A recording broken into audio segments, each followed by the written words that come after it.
देश विदेश से आयल राजा और महाराजा और कन्नौज के प्रजा, आप सबके स्वागत बा। कन्नौज के लाडली और महाराजा जय सिंह की सुपुत्री संयुक्ता के स्वयंवर में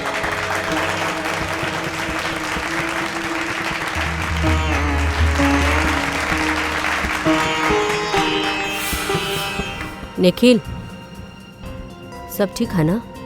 सब कुछ ठीक बा। कुछ सस्पिशियस नजर नहीं आ रहा बा। आपके तरफ सब ठीक बा दिव्या? धमकी की खबर बिल्कुल पक्का है। चारों तरफ नजर दौड़ावत रहिया। ओके मैम। राजकुमारी संयुक्ता, आपके समक्ष 3 देश के 3 सम्राट खड़ा बाड़े। काहे कि आपके खातिर सुयोग्य दुल्हा बा। आप ही तीनों में से कोनो एगो के चुने के खातिर आप पूरी तरह से स्वतंत्र बानी। आप जौन भी पुरुष के वरण करब, ओकरा हाथ में हम आपके हाथ दे के आपका विवाह संपन्न करा दी।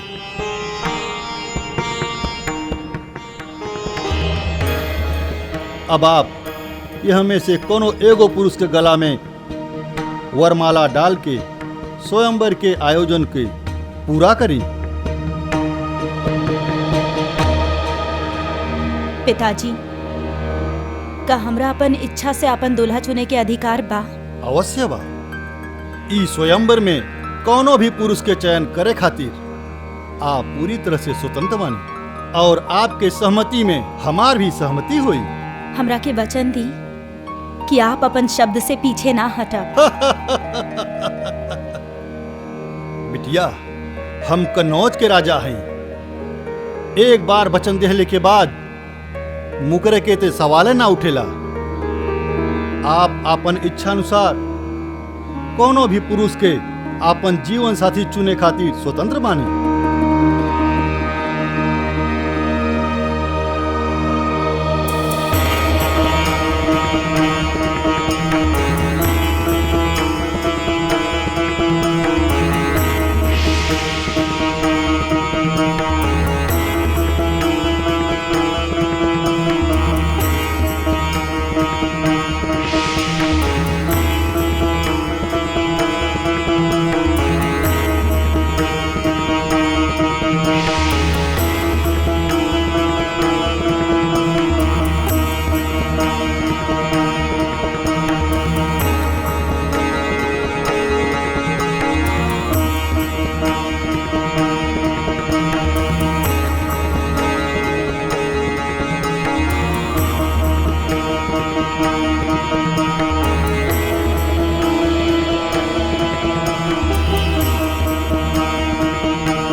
संयोगिता, तोहार हिम्मत कैसे भइल ई मूर्ति के ऊपर माला डाले के? हमरा खातिर वो खाली एगो मूर्ति ना हवे। हम इनका अपन पति मान ले बानी। अपन पूरा जीवन इनका नाम कर चुकल बानी हम। तू तोहार पति कबो ना हो सकेला। ओकर स्थान ओहिजे बा जहां ऊ बा। ओकर औकात हमार राजमहल में एक प्रहरी से ज्यादा कुछ नहीं खे। पिताजी, आप अभी हमरा के वचन देले रहनी कि हम ही प्रजा में उपस्थित केहू के भी अपन वर मान सकेनी। हाँ, वचन देले रहनी, कोनो पुरुष खातिर, ना कि कोनो पुरुष के प्रतिमा खातिर, और जिकरा के हम देख के भी पसंद ना करीला। प्रतिमा के ना,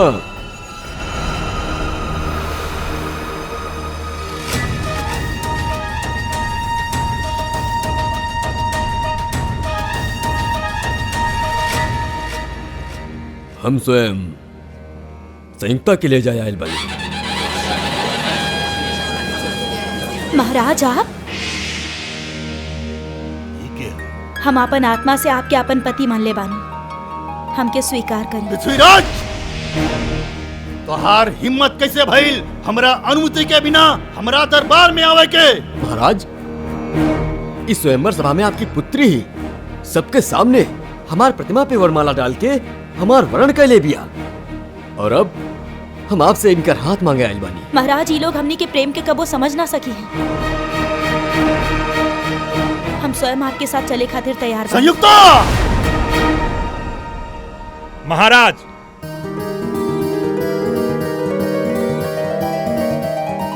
आपके सवारी आपके प्रतीक्षा कर रहल बा, प्रस्थान कइल जाओ।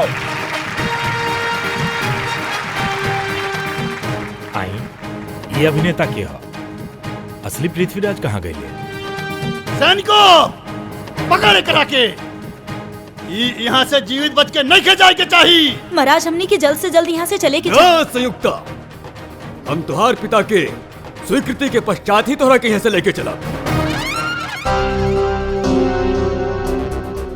अरे तिलक, ये जोकर के हो? पूरे स्क्रिप्ट के ही चेंज कर रहल बा। समझ में ना आ रहल बा कि का हो रहल बा इजा। सिपाही, पकड़ा करा के ई तोहार राजकुमारी के यहाँ से उठा के ले जा रहल बा। अरे महाराज, हम आपके दिखाने के कहा? अरे हम तो आपके सामने खड़ा है और आपसे आपके बेटी के हाथ मांग रहा है। ई कौन घुस गए यार? सारा ड्रामा के ऐसन के तैसन कर रहल बा। सर पता ना, समीर के जगह क्यों और घुस गई। अरे तो तानी सब का करत रहला वहाँ पर? हमार नाटक के लीड रोल बिना केहू के अनुमति के कैसे घुस गए? तू दुष्ट बाड़ा। हम तोहरा हाथ में संयुक्ता के हाथ कब होना दे। महाराज, हम अनेक वीर योद्धा के युद्ध में पराजित कैले बानी और अनेक राजा लोगन के आपन अधीन कैले बानी, और फिर भी आपके हमार क्षमता पर संदेह बा। पृथ्वीराज, तू इस स्वयंवर में आवल वीर पुरुषन के ताकत के नहीं के जानत। यदि इस स्वयंवर सभा में आप हमरा के भी आमंत्रित कैले होती, इस प्रतियोगिता में हम भी भाग लेती और आपन क्षमता सिद्ध करती। महाराज, हम अपन वीरता के परिचय तब देव जब हम अपन सेना के साथ लेके आए। अब यहाँ से निकल जाए महाराज। हाँ महाराज, सेनापति जी बिल्कुल ठीक कर रहल बानी। हम खुद ही एक सेना के समान बानी, हम केहू से ना डरेनी। एकरा पहले कि तू हमारा बिटिया से ब्याह करा, हम तोहरा के फांसी पे लटका दे। इतना आसान नहीं खई। जोन हमनी के प्यार के रास्ता में रुकावट बनी, ओकर सर हम धड़ से अलग कर दे। पृथ्वीराज, तू शायद नहीं जानत होखब कि तू कन्नौज के महाराज के ओकरा ही राजमहल में खड़ा होके चुनौती देत और आप भी बाड़ा। भूल रहल बारे महाराज कि पृथ्वीराज जौन दिशा में एक बार कदम बढ़ा देवेला तब फिर लौटत नहीं खे, और अब चाहे धरती यहाँ से वो हो जाए, संयुक्ता हमार होके रही।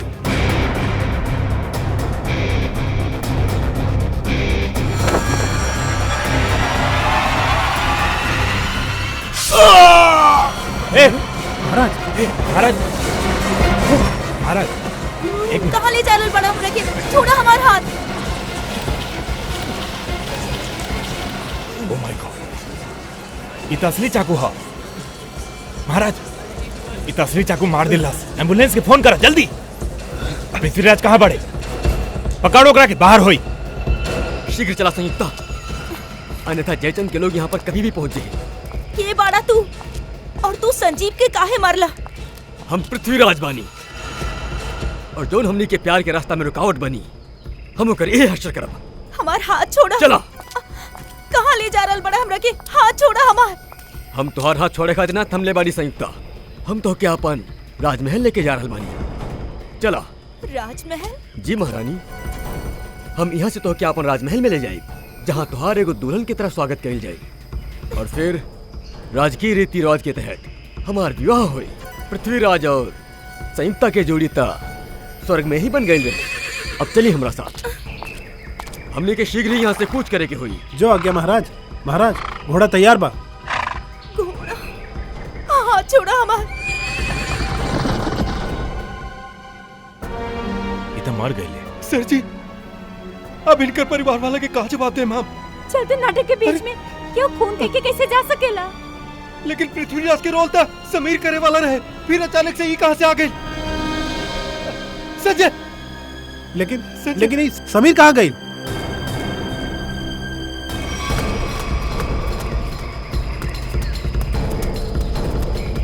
Excuse me.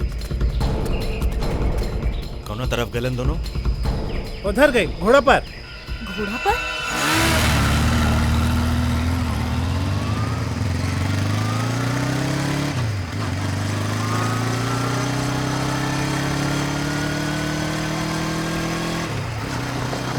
वो देखी।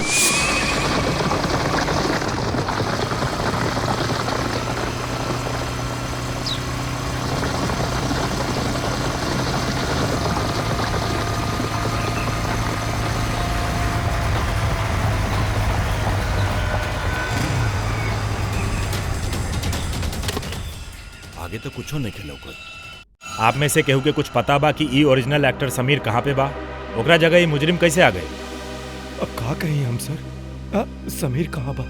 सर प्ले शुरू होवे से 2 घंटा पहले अपन लाइन डिस्कस करे खातिर हमरा पास आयल रहे। ओकर बाद से पता ना। समीर के आखिरी बार क्या देख ले रहा? सर हम देख ले रानी, प्ले शुरू होवे से 1 घंटा पहले हम समीर के मेकअप करवैनी और ओकर आधा घंटा बाद हम उनकर प्रॉप्स देनी।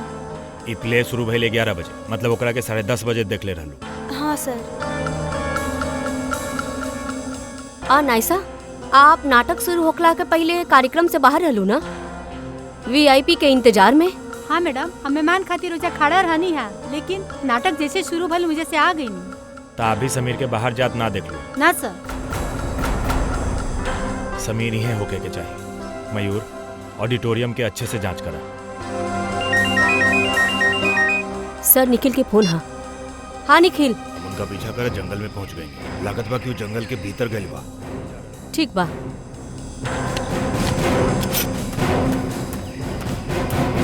सर निखिल और दिव्या दोनों के खोज में लागल बड़े, बाकी कुछ पता न चलल हा। समीर, समीर, समीर,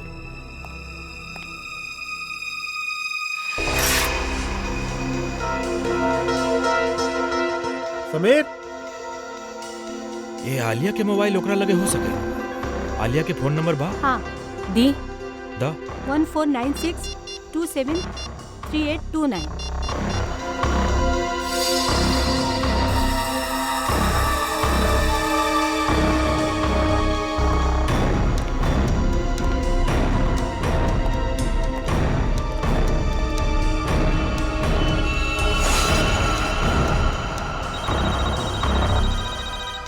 सर फोन रिंग हो रहल बा।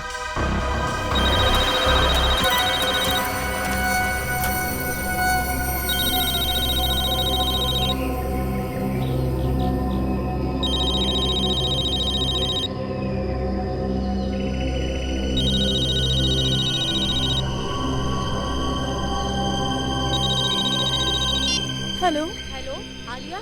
आलिया, हम सीआईडी से बोलत बानी। मैम, ये पागल आदमी हमरा वजह से यहाँ ले आइल। आलिया तू कहाँ बाड़ू ई बखत? पता ना, चारों तरफ बस जंगल ही जंगल दिखा था। ठीक बा आलिया, तू चिंता मत करा। तू हमके ही बतावा कि जे आदमी तोके अपना साथ ले गइल बा वो के हा? का तू ओकरा जानत बाड़ू? कुछ ना पता मैम, वो अपना आपके पृथ्वीराज कहा था। हमरा तो कोनो सर फिरा लागा था। आलिया कुछ तो बतावा, तहार आस पास का बा जैसे हम तोहरा पास पहुँच सकी। संगीता,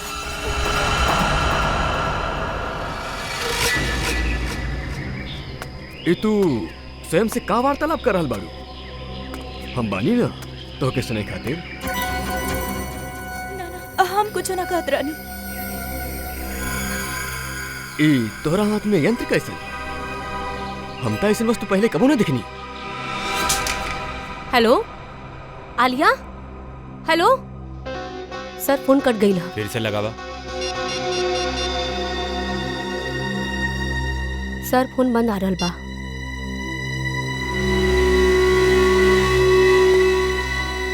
सर फोन कटला से पहले हम मुजरिम के आलिया से बात करत सुनली। सर वो बड़ा प्यार से बात करत रहे आलिया से। प्यार से? यस सर। अच्छा, आपन लोग एगो बात बताओ, ये आलिया की कौनो पैसा वाला परिवार के लड़की है का? अब हम का कहीं सर? आलिया कोनो पैसा वाला घर से न रहली सर। वो तो एगो साधारण परिवार के लड़की रहली, जैसे कि हमनी सब। का ही विक्टिम संजीव ह और आलिया के प्यार व्यार के चक्कर चलत रहेगा? का कही मैडम, हमर जानकारी में तो ऐसा कुछ नहीं के। हमर सामने तो वो बिल्कुल नॉर्मल जैसा रहत रहले, बिल्कुल प्रोफेशनल। मैम, आलिया और संजीव ऐसा कमनो बात बतवले भी ना, और ना हमने ऐसा कुछ आज तक देखनी। संजीव के केहू से कौनो दुश्मनी, हाले में केहू से कौनो झगड़ा वगड़ा होइल होके? अब का कहीं सर, हमर जानकारी में तो ऐसा कुछ नहीं के सर। हम तो अपन नाटक में इतना बिजी रहेला। तू रहे दो कुछ देर खातिर, बाकी केहू के कुछ पता बा? सर हम गौर कहनी कि संजीव काफी परेशान रहत रहे। आपके कोनो बात भइल ओसे यही बारे में? जब वो अपन लाइन याद करत रहे तो 2-3 बार फोन पर केहू से बहस होत रहे। वो फोन बार बार काटत रहे और वहाँ से फोन बार बार आवत रहे। संजीव के फोन रिकॉर्ड से पता चल जाए कि उनका के परेशान करत रहे। यस सर। सर जरा ऊपर आई।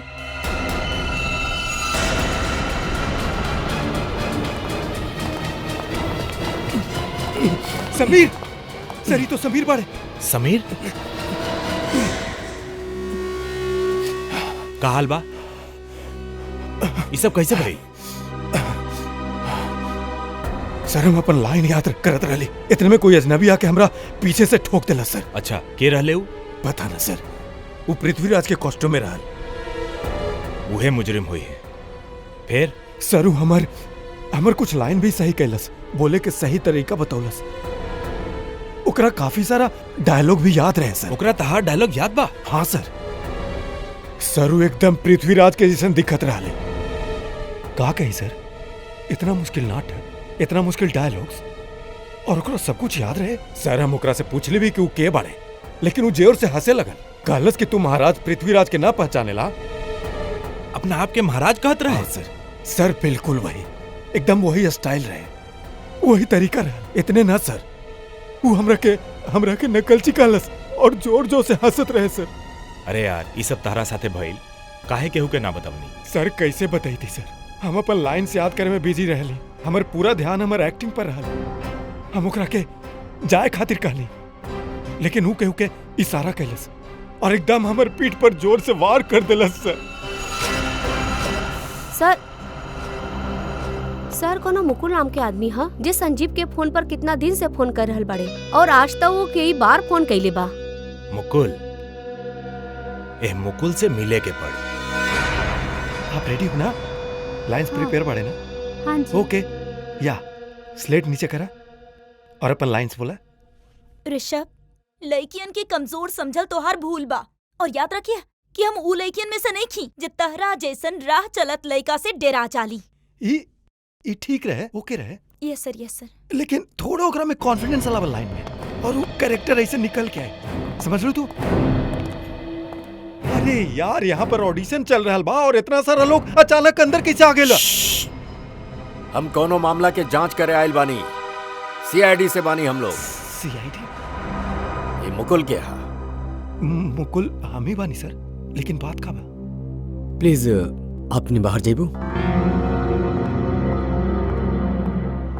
इशिता, वंश, इस जगह के अच्छा तरह से जांच करा, हर इंच खोजा। हाँ। आप लोग का करता नहीं सर? हम का कहे नहीं है सर। संजीव की जानत बड़ा? संजीव? हाँ संजीव, वो है संजीव जे पृथ्वीराज नाटक में काम करत बा, जकरा से आज सवेरे तू फोन पर बात कइला। हाँ, याद आए। दरअसल संजीव हमरा के शूटिंग खातिर एगो डेट पहला ही से देले रहले, लेकिन आज वो अपन बात से मुकरत रहले। कहत रहले कि 4 दिन के पृथ्वीराज प्ले बाड़े और वो प्ले छोड़ न सकीला। त जब एक्टर तारीख न देला ता तू अकरा के जान से मारे के धमकी देवेला। ना सर, ऐसा कुछ नहीं है। तफरी का बा ए पर मैसेज बा कि अगर तू पीछे हट बा तो तुहार जान जा सकेगी। दरअसल ये एक्टर लोग के रास्ता पर लावे खातिर हमनी कोऑर्डिनेटर के भी थोड़ा बहुत एक्टिंग करे पड़ेला सर। सर। हाँ। ड्रग्स। ड्रग्स? का मुकुल जी, ये ड्रग्स तारा लगे कैसे? ड्रग्स के धंधा करेला तू? बोला, जल्दी बताओ ना था ऐसन ऑडिशन लेब कि तू बिना गिलसरीन के रोवे लगबा। जल्दी बताओ। सर स्टेज शो और शूटिंग खातिर जे आर्टिस्ट विदेश जाए लेना उ लोगन के जरिए हम ड्रग स्मगलिंग के धंधा करेली सर। ओह, और ड्रग्स यहाँ के मार्केट में बेचेला तू? ना हम बेचेली ना सर, हम डीलर ना बानी। एक माफिया बाड़े जेकर विदेश में भी लोग बाड़े, ओकरे कहला पर हम ही ड्रग्स मंगावेली सर और ओकरे देवेली सर। यही से तहरा के संजीव के जरूरत रहे, काहे कि जब वो बाहर देश में शूटिंग खातिर जाई तब तोहार ड्रग्स संगे ले जाई बाना। हाँ सर, और वो मना करत रहे। के भाई लोग? सर हम उनका नाम पता तो न जानेला, लेकिन हाँ वो ब्लैक स्नेक नाम के गैंग चलावेले। Black snake gang?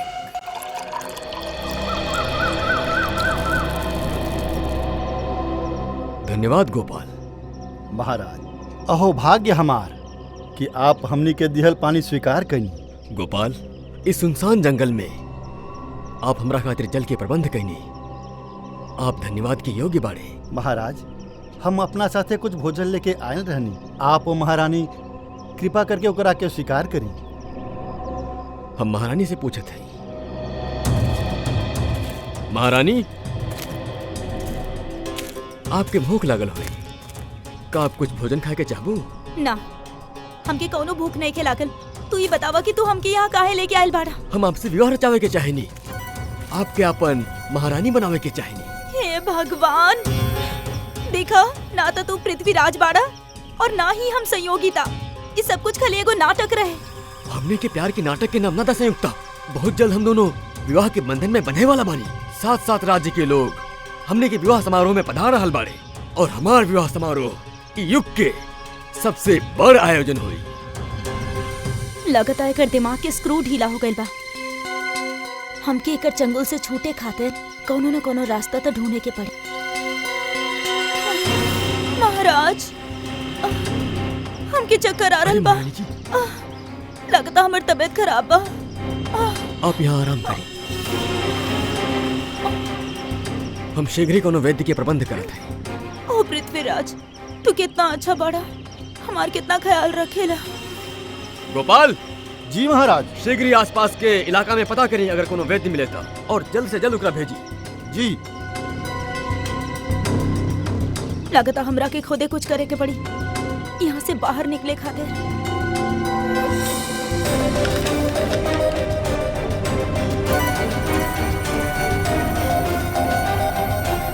एकरा जोड़ के देखा था नहीं, शायद कुछ बात बन जाए।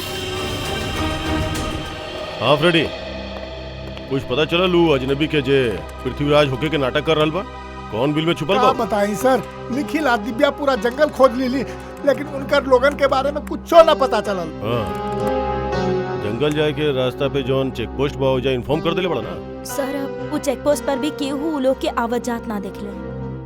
सर हम लोकल पुलिस के सूचना देले रहनी, वो और उनकर लोग वापिस शहर में दिखले नहीं थे। फिर कहाँ गए लोग? पृथ्वीराज के हुलिया में आयल और नाटक के दौरान वो एगो खून कर दिलास और वो एक्ट्रेस आलिया ओकर अगवा करके ले गए। और तो हो सर, वो घोड़ा और घुड़सवार के साथ आयल रहे। आलिया के घर वालन के कोनो फिरौती खातिर फोन तना आयल बा, एकर मतलब बा कि वो आलिया के अगवा पैसा खातिर तो नहीं के गए। आलिया के घर वालन के केहू से दुश्मनी वगैरह? हम आलिया के परिवार के लोग से पूछताछ कैनी, लेकिन वो लोग आपसी दुश्मनी और कोनो प्रेम प्रसंग से साफ साफ इनकार कर देलस। हाँ सर, और तो और स्टेज के फोटोग्राफर जितना भी फोटोज ले रहे, हम वो सारा फोटोज के अपन क्रिमिनल डेटाबेस से मैच करके देखनी। बाकी सर वो लोगन के कोनो रिकॉर्ड ही नहीं थे। कमाल बा।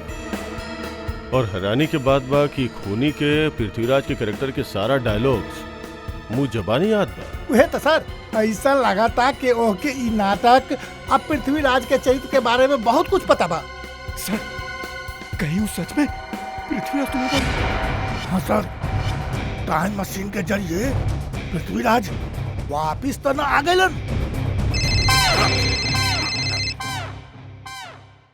हेलो, हाँ बोला।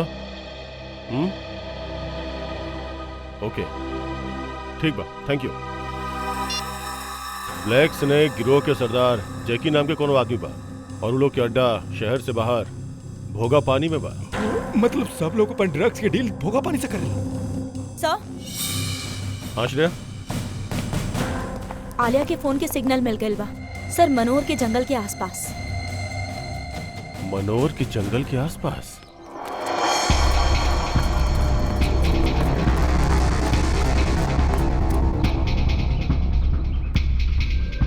सर ही उहे जगह बा जेकरा बारे में वो खबरी हमनी के बतैले रहा। ये ड्रग्स के डीलिंग यहीं से करत हुई।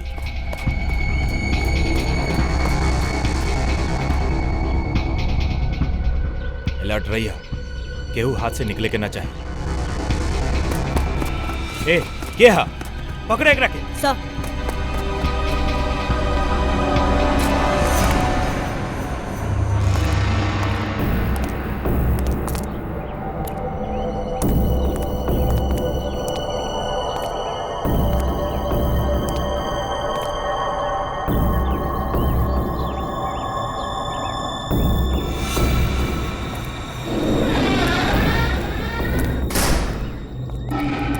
ए, वहां कौन बा?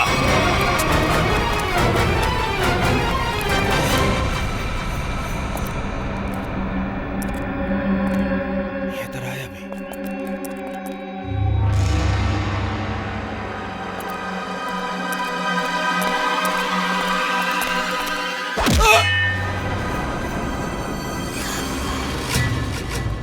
शाम होके से पहले हमके राजमहल में पहुंचे के पड़ी। वहाँ राजवैद्य संयुक्ता के शर्मात में ही रोग मुक्त कर दी है। रोग मुक्त तो हम तहरा करा।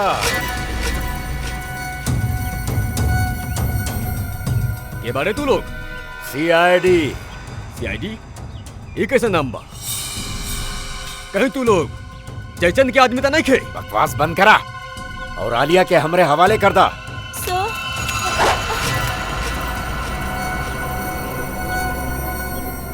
जोन हमरे और संयुक्ता के बीच में आई वो मारल जाए। सर प्लीज हमरा के बचा ली सर। घबरा मत, कुछो ना होखी तोहरा के। उठाओ इन सबके।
Thank you so much. अगर आप लोग टाइम पे ना आई थी तो पता ना वो कहाँ लेके जाए थे हमरा के। हमके तो लागत होकर दिमाग सही जगह पर नहीं थे।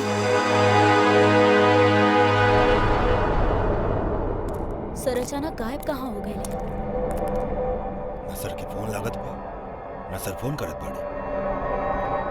कहीं सर कोनो मुसीबत में तो नहीं थे? हो सकेला, अंदर जाके देखल जाओ।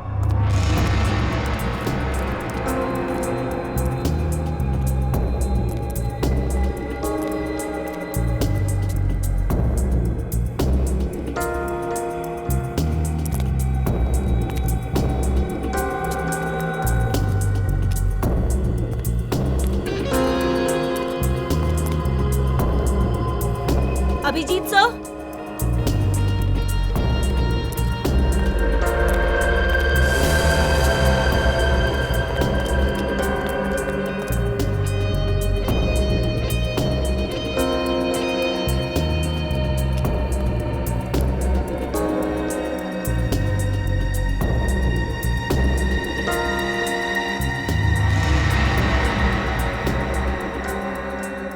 अभिजीत सर,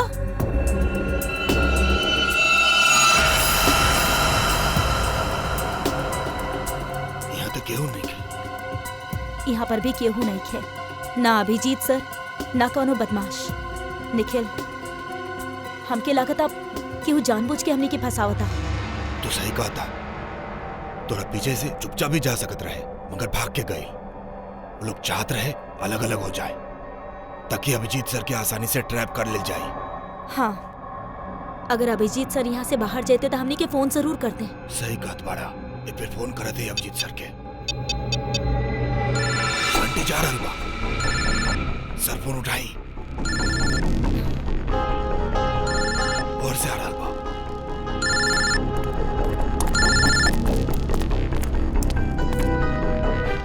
सर के फोन यहाँ पड़ल बा लेकिन सर कहाँ पड़े? गाड़ी की आवाज।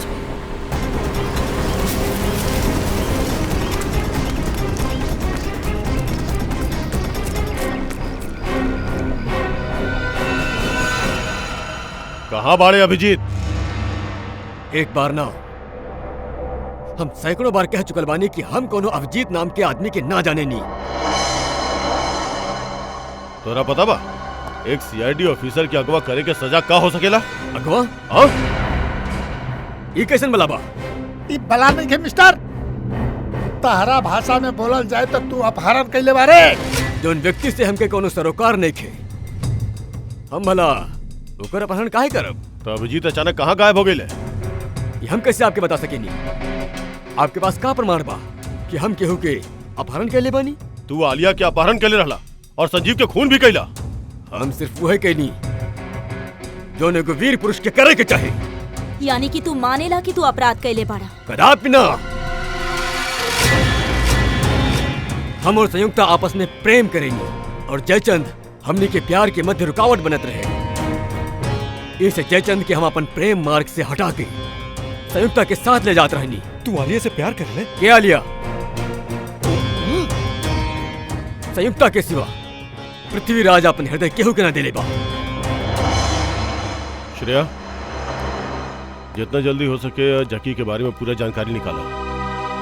अभिजीत ओकरे कब्जा में हो सकेला। सर,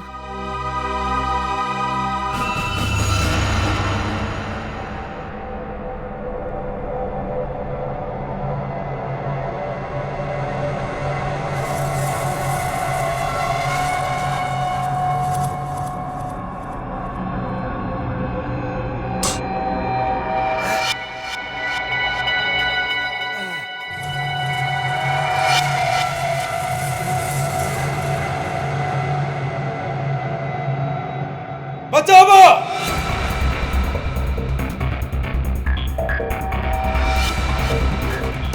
बचाओ!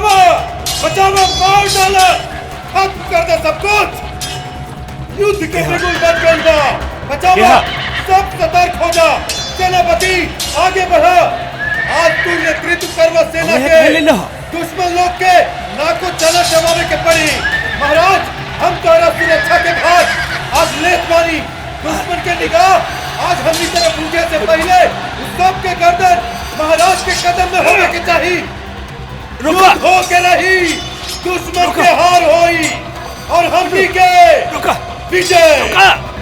आज जन्मभूमि के रक्षा करे के बाद युद्ध भूमि में सैनिक आगे बढ़ा।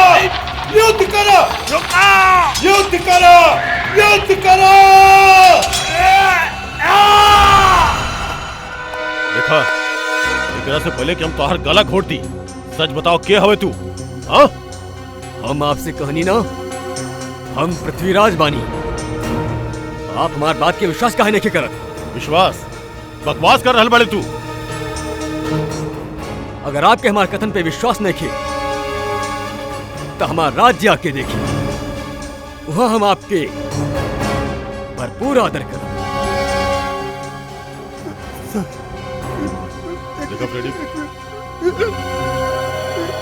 ये आदमी तो पौराणिक संवाद मार रहल बा, कुछ बोले खातिर तैयारे नहीं खे। ये अड़ियल लागत हमरा, लगत एकर दिमाग हिल गइल बा। एकर तो कोनो आपराधिक रिकॉर्ड भी नहीं खे, कैसे पता चली कि बा कौन? लेकिन इस सबके सामने खून कैले बा और आलिया के अपहरण भी कैले बा। इतना काफी बा एकरा जेल भेजवावे खातिर। सर, आश्रय, का पता चला? सर वो ड्रग माफिया जैकी 1 महीना से विदेश में बा। उनकर सब आदमी अंडरग्राउंड हो चुकल बाड़े। ओह, एकर मतलब जैकी के अलावा क्या हुआ और बा जेकर कब्जा में अभिजीत बा। एक काम करा, वो कोऑर्डिनेटर मुकुल ओकरा के ब्यूरो लेके आवा। अब उहे उगली सब। सर वो मुकुल भी गायब बा। का? हाँ सर, हमनी के खबरी लोग भी ओकरा बारे में कुछ नहीं की जाने। तो इस सारा जाल सीआईडी खातिर बिछावल गेल बा। पता ना अभिजीत कौन हाल में होगा।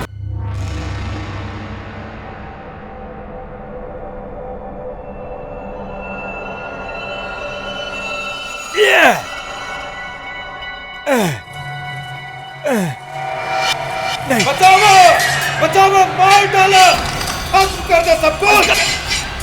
युद्ध के बिगुल बचाओ, सब सतर्क हो जा। सेनापति आगे बढ़ो। आज तू नेतृत्व करवा सेना के, दुश्मन लोग के नाक को चना चबावे के पड़ी। बंद करो, सुरक्षा के भार आज लेत बानी। बंद करो।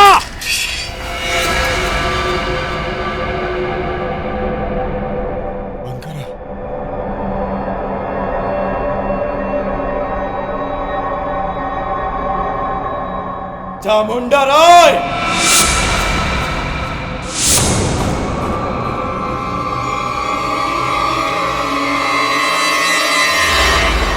चामुंडा राय।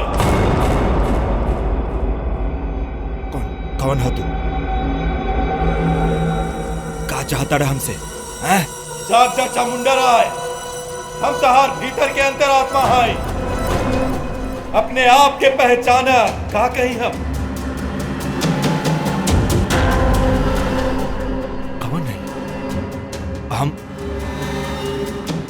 हम के? हर नाम चामुंडा राय है, का कहीं हम?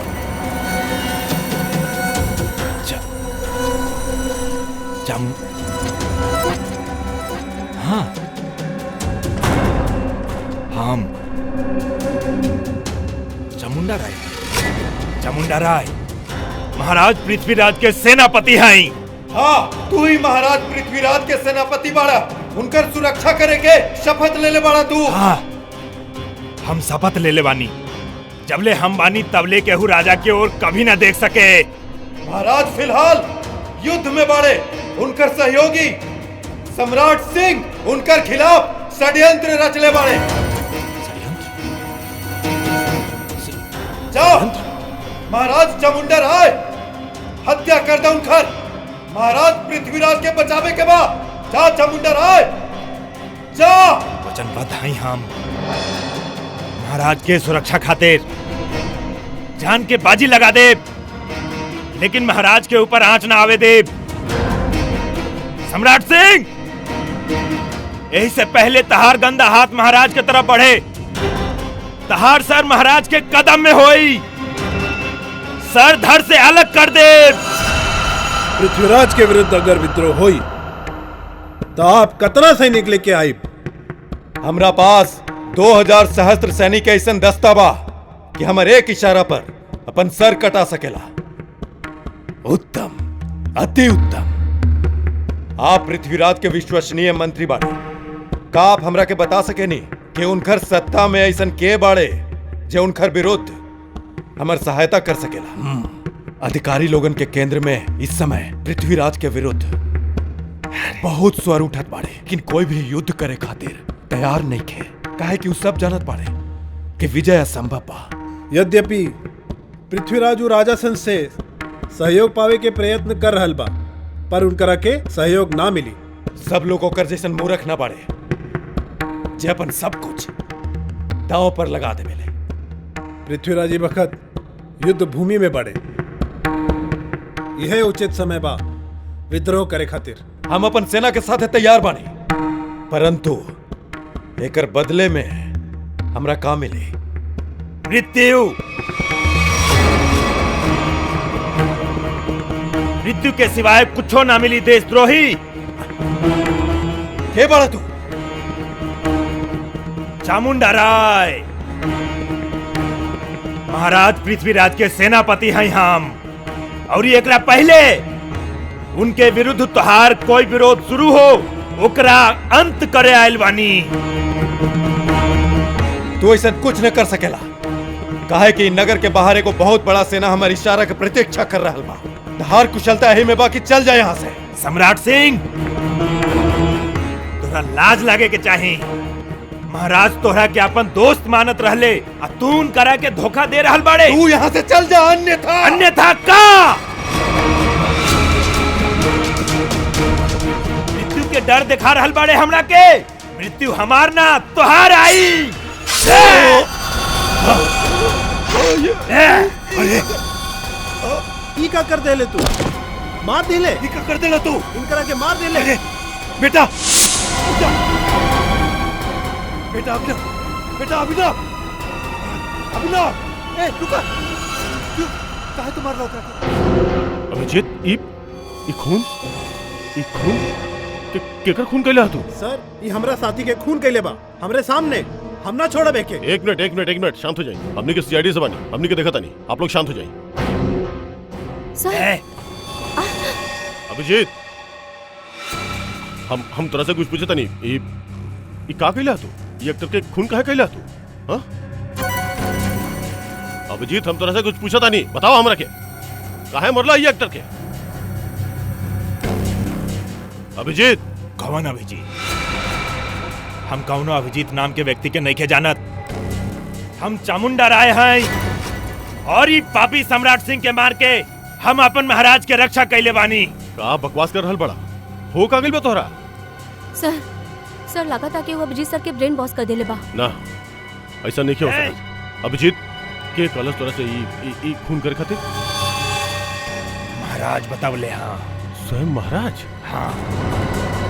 का बोल कर रहल बड़ा तू? तलवार नीचे रखा। सवार है हमरा माथा पर। अभी एगो औरी आदमी के सजा देवे के बा। का बकराल बड़ा? अभिजीत, छोड़ो। अभिजीत, जी लेला तू। देखा तू ऐसे नहीं कर जीवन लीला आज समाप्त समझा। अपन प्राण हमरा के दे दा। अभिजीत, केहू आगे ना आई।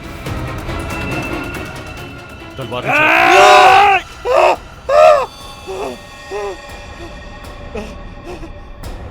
ये का मतलब बारे? का कही हम? मजाक तो तू हमरा साथे कैले हा। हमार ब्रेन वॉश करावे के कोशिश कैले हा तू। हम? भाई साहब, हमार अंतरात्मा के आवाज बनत रहे, स्पीकर पर बोलत रहे, हमार ब्रेन वॉश करत रहे। न, तेरा कुछ गलतफहमी होल बड़े। ऐसा कुछ ना बा। का कही हम? का कहीं हम? का कहीं हम? तहारी तकिया कलाम अच्छे से याद बा हमके। तू आवाज बदल दिला, सामने ना आइला, लेकिन अपन तकिया कलम ना छोड़ ले। का कहीं हम हैं? अब तक कुछ कहा? लेकिन सर, आप ट्रांस से बाहर कैसे आइली? हम तो तस्वीर और अपन आवाज के जरिए तहार ब्रेन के मजबूर कर दे ले रहली कि तू अपना आप के चामुंडा राय समझ बैठा। हाँ, चामुंडा राय बनावे में तू कौनो कसर तो ना छोड़ ले रहे। तोरा शायद पता नहीं है कि तुम्हारी दिमाग पे असर करने वाला टेक्निक के रिसर्च कई साल पहले अभिजीत कर चुकल बाड़। सर, ऐसे नहीं के हो सका सर। हमारे रिसर्च कामयाब ना हो, ऐसा ना हो सकेला। ओकरे असर से अभी तू स्टेज पर एगो आदमी के खून के ले रहला। का कही हम? कुछ ना कहा, वो जिंदा है।